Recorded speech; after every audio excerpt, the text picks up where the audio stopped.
Question number 161. Nitrogenous byproduct of ornithine cycle is found minimally in. What are the byproducts of ornithine cycle? Urea is the byproduct of ornithine cycle. Produced where? In liver. Liver converts ammonia to urea, which is excreted in urine by kidneys. The blood entering the liver is through hepatic portal vein, and after being cleaned by liver, it flows into inferior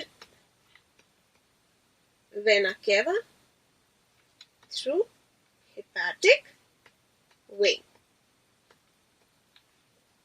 which means that this hepatic vein contains maximum amount of urea.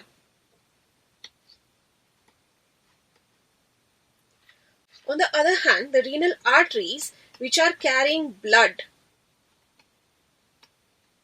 to kidneys in order to remove urea, and after the removal of this urea from the kidneys, renal veins carries them from kidneys. So this renal vein, that means, contains minimum urea. So the correct answer to this question is option number 1, that is renal vein. Renal vein contains minimal amount of urea. The next option given is renal artery, and this is an incorrect option because renal artery brings blood to kidney to remove urea. So they have more amount of urea in comparison to renal vein. The next option given is hepatic artery, and this is an incorrect option.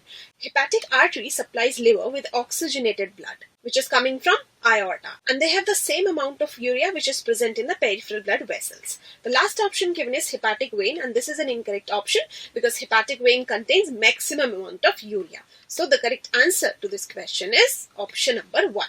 Let's proceed to the next question. Question number 162. In which of the following disease does constriction of smooth muscles in the wall of bronchioles occur?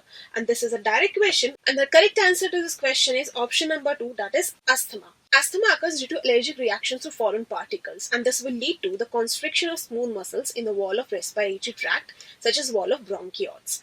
Let's discuss other options also. The next option given is emphysema, and this is an incorrect option because emphysema is caused due to excessive smoking, which leads to the damage to the wall of alveoli. The next option given is pulmonary fibrosis and silicosis, and these are incorrect options because these are occupational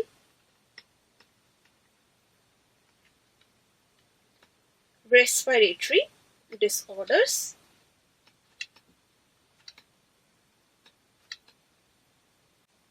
So the correct answer to this question is option number 2.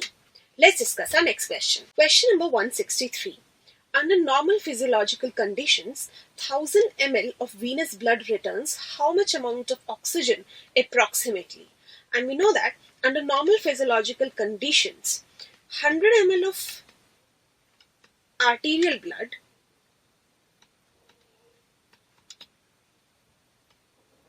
carries near about 20 ml of O2, whereas 100 ml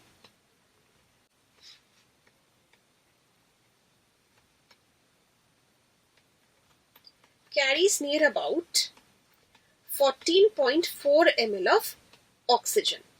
So 1000 ml of venous blood would carry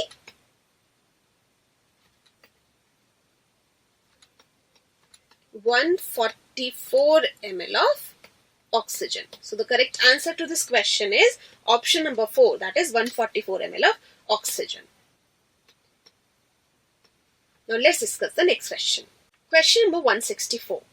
All of the following factors are favorable for association of O2 with hemoglobin except. Now what are the conditions which are favorable for the association of O2 with hemoglobin? These are high partial pressure of oxygen, low partial pressure of CO2, less hydrogen ion concentration, high pH, alkaline pH, and low temperature. And all these conditions will lead to the left shift of oxygen dissociation curve, which means it favors the association of oxygen with hemoglobin. Now we need to find out which of the factors is responsible for the dissociation of oxygen with hemoglobin. The very first option given is high partial pressure of O2, as it will favor this association, so this cannot be a correct answer. Less hydrogen ion concentration, as it will also favor the association of oxygen with hemoglobin, so this is an incorrect option. Then low temperature is also an incorrect option, and the last option given is high partial pressure of carbon dioxide, and this is a correct answer to our question, because high PCO2 will lead to the dissociation of oxygen with hemoglobin. So the correct answer to this question is option number 4. Let's proceed to the next question. Question number 165. Partial pressure of CO2 in alveoli of lungs. And we know that the partial pressure of carbon dioxide in alveoli is 40 mmHg. So this is equal to 40 mmHg. The very first option given is equal to that in the deoxygenated blood. And in deoxygenated blood, the partial pressure of CO2 is 45 mmHg, which is not equal to the partial pressure of PCO2 in alveoli. So this is an incorrect option. The next option given is more than that in the deoxygenated blood, and this is also an incorrect option. Less than that in the deoxygenated blood, and as it is less than the partial pressure of CO2 in deoxygenated blood, so this is the correct answer to our question. And the last option given is more than that of oxygen in alveoli, and the partial pressure of oxygen in alveoli is 104 mmHg. So it is not more than the partial pressure of oxygen in alveoli, so this is an incorrect option. So the correct answer to this question is option number 3. Let's proceed to the next question.